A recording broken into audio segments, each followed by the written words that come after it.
Hi, and welcome back to Kohelet. We're at chapter 4, verse 1. And this week we're going to deal with some of the darkest passages in Kohelet. There's no shortage of dark passages, but this week is one of the darker ones. We'll do it first in English and then in Hebrew. And I turned and I saw all of the oppressions that are done under the sun. And here are the tears of the oppressed, and they have no comforter. And from the hands of their oppressors power, and to them no comforter. And I praised the dead that already died, than those alive that are living still.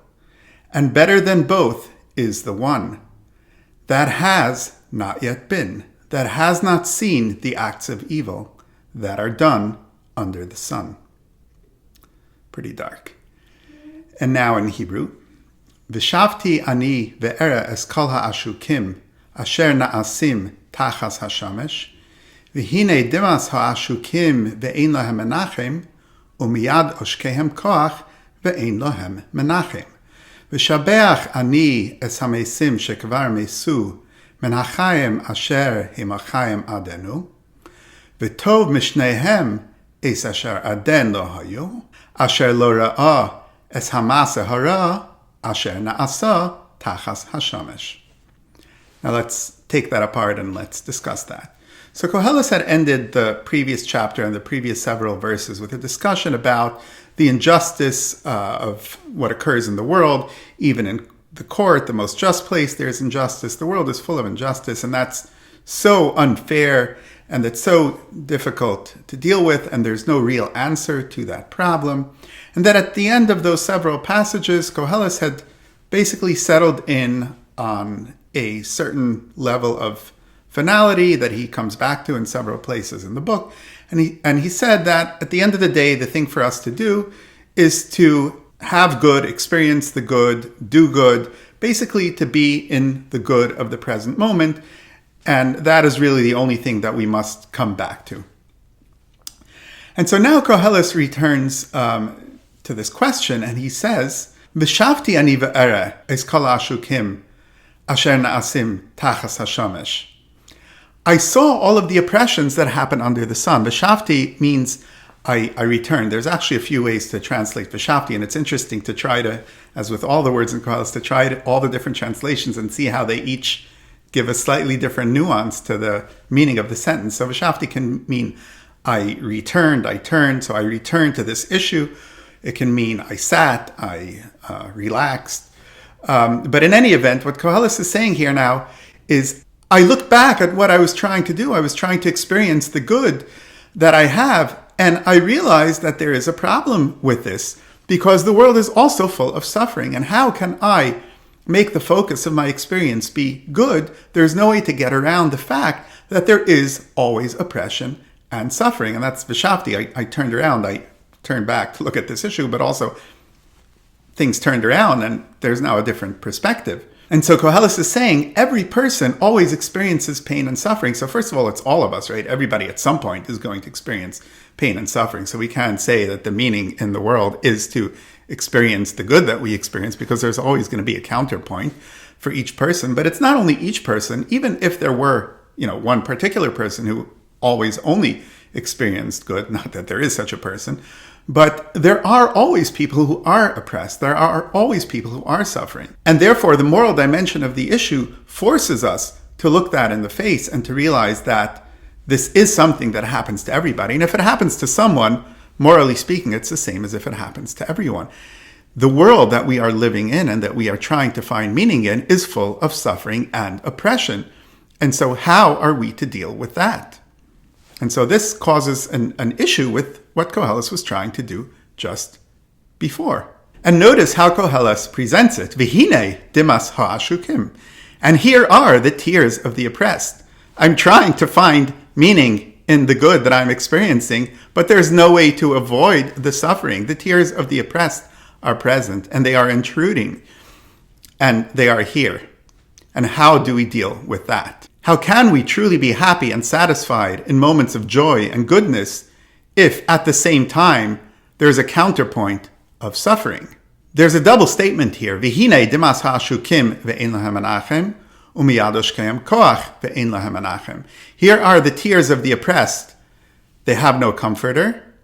And in the hands of their oppressors is power, and they have no comforter. There's two levels here to the problem and the unfairness. First of all, there is the issue of the suffering and the pain of the oppressed themselves. That itself is a problem. There is the suffering. And not only is there suffering, there is no comforter, there is no menachem to the suffering. There is no final answer of redemption as much as I'm trying to look for it. Suppose that all the suffering at some point soon gets answered, and now we find the meaning in all that suffering, then perhaps that would be a good answer to us.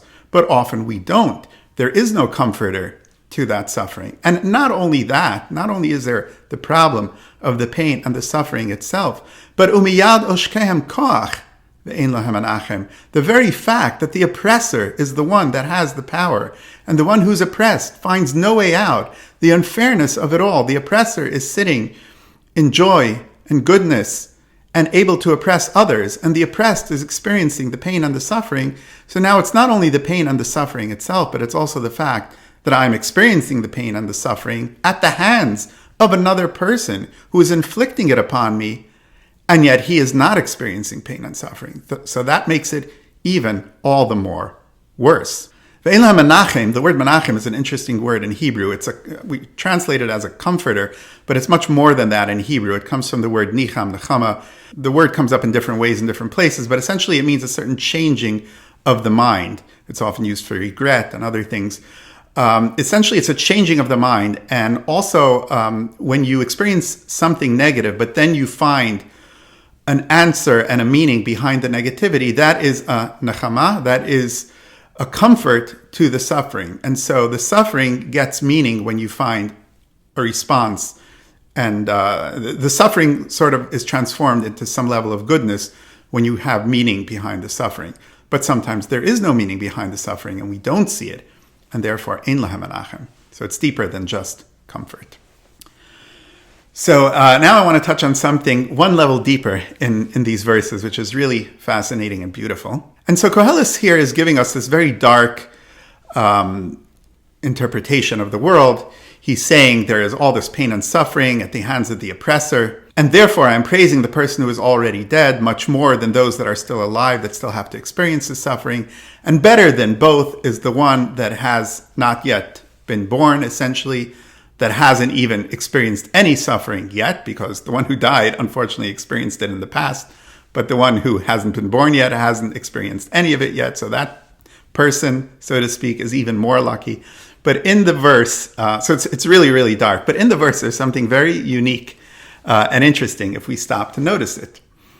V'tov mishnehem es asher aden lo haya, asher lo ra'a es hama'aseh hara, asher nasa tachas hashamesh. The word aden means yet, the person who has not yet been, who has not yet become, who has not yet come to be. But the word aden is also an allusion to Eden.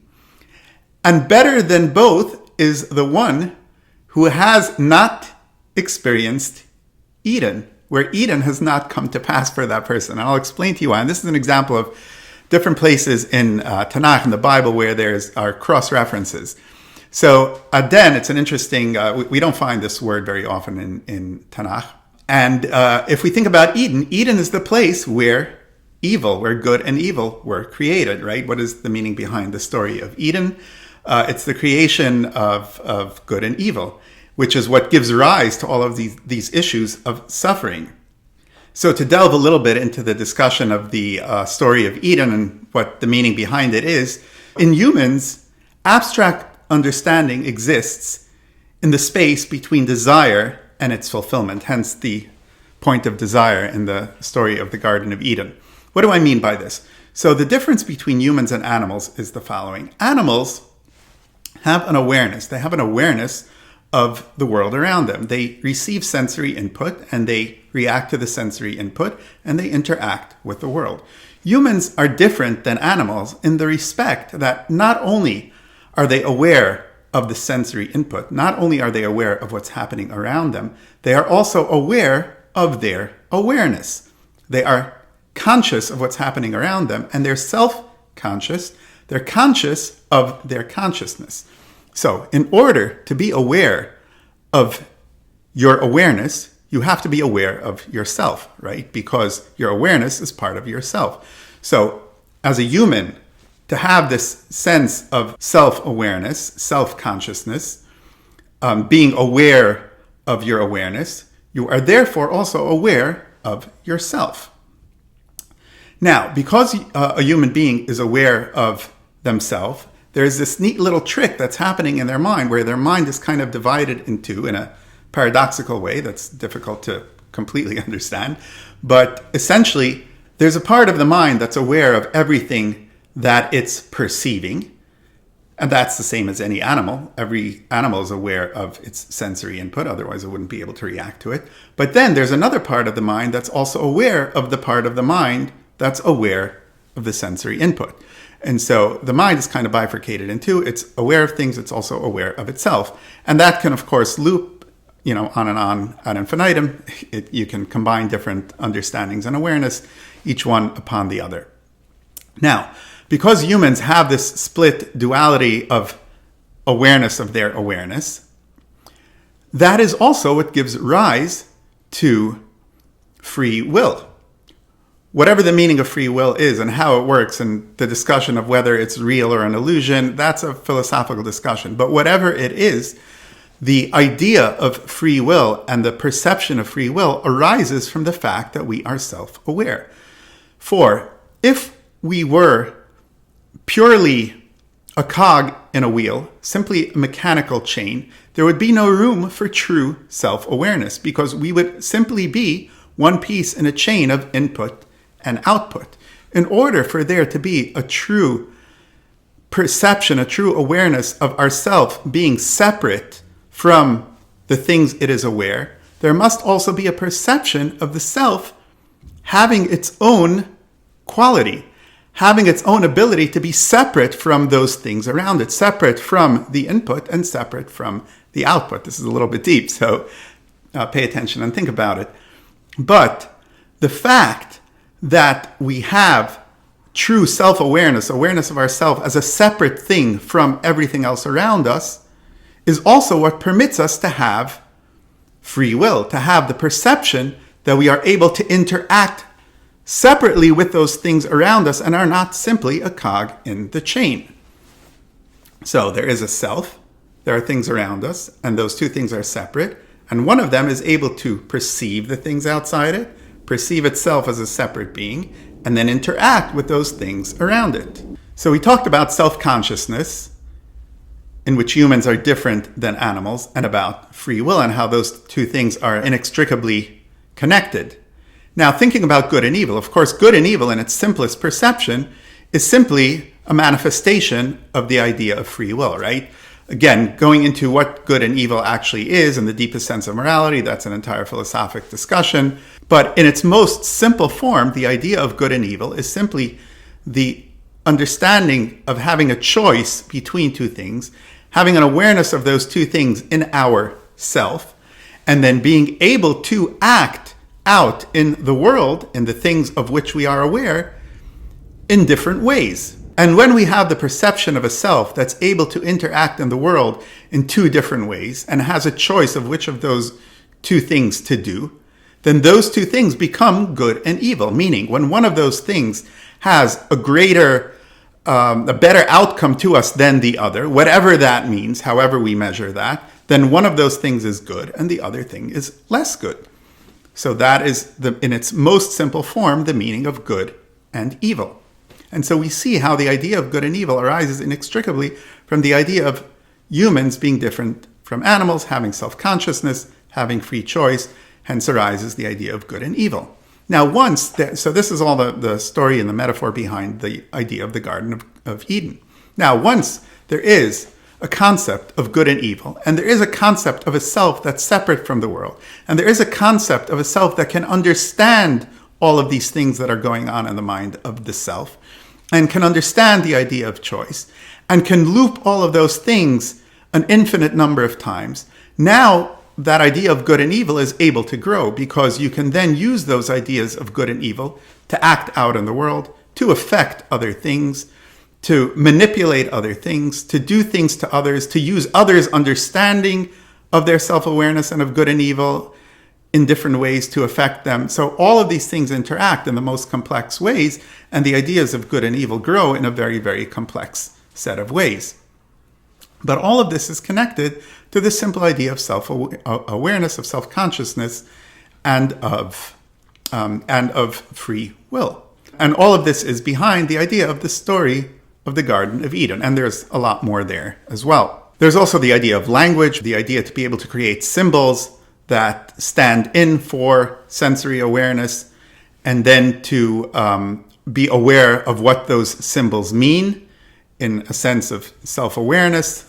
That's also connected to all of this. So the idea of self-consciousness and self-awareness is also tied to the idea of language, of being able to create symbols of objects and then being aware that those symbols are actually symbols and those symbols stand in for those other things. So all of these things are all intertwined. In any event, back to our discussion of Kohelet. So what Kohelet is saying here, V'tov mishnehem, and you'll see how it's so closely connected to everything that he's saying. V'tov mishnehem, right? Kohelet is talking about suffering and oppression and the fact that one person is able to oppress and cause suffering to another person in the deepest sense of the word good and evil. V'tov mishnehem, and better than both, better than the person who has already died, and better than the person who's still living, better than both of them who are still experiencing suffering and who experienced suffering in the past. V'tov mishnehem is asher aden lo haya. Better than both is the one that was never in Eden, that never had to experience, that never had to come into this world and experience the creation of good and evil. Asher lo ra'a es hamasa hara, asher nasa tachas hashamash. That never saw the creation of evil that was created under the sun. So this is an allusion to the Garden of Eden and the idea of suffering. Okay, this was a really dark discussion.